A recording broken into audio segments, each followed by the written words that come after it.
Hi. I don't know, day 12? Day 12. We're going to say day 12. I'm saying this, but I did actually just go and check and then I hit record and I was like, I don't know what day it is. Anyway, day 12. First day back in the office today. Not entirely sure I enjoyed it. My back's sore. The desk is so wide and my computer is miles away, so I feel like I'm like crouched over. But anyway, this is like our first day back in the office. Well, for me anyway, there's been people that went in and out throughout COVID.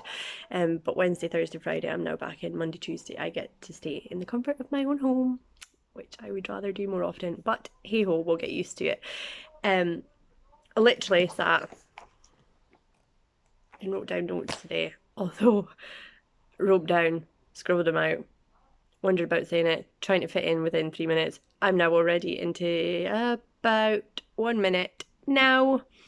So I'm just going to say this. Right. So yesterday I said about being an early morning riser, and then I kind of felt like a fraud because I was like, my channel was meant to be for the journey to getting where you want to be, whereas being an early morning riser is something that I wanted to do and I am now most days, pretty much every time, unless I decide to have a slight lazier day.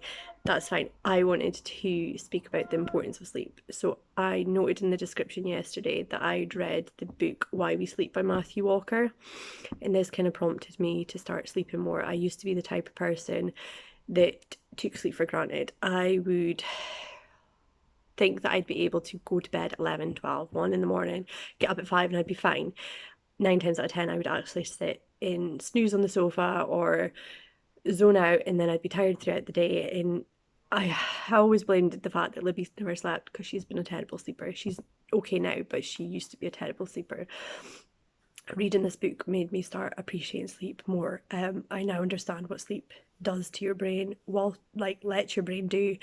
And I kind of want to share a few bits of that, and then I might share a few kind of tips tomorrow. Although I can share tips, but it's not up to me to do them. You need to do them, or it's not going to change. So, sleep is super important because, one, I wasn't going to start with this one, but have you ever watched Inside Out?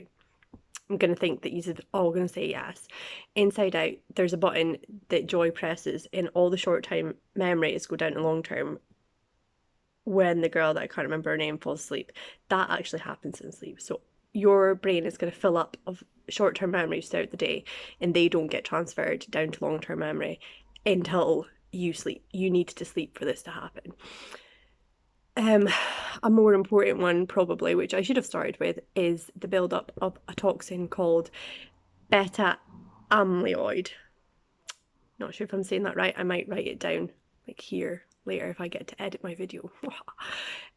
This toxin builds up throughout the day.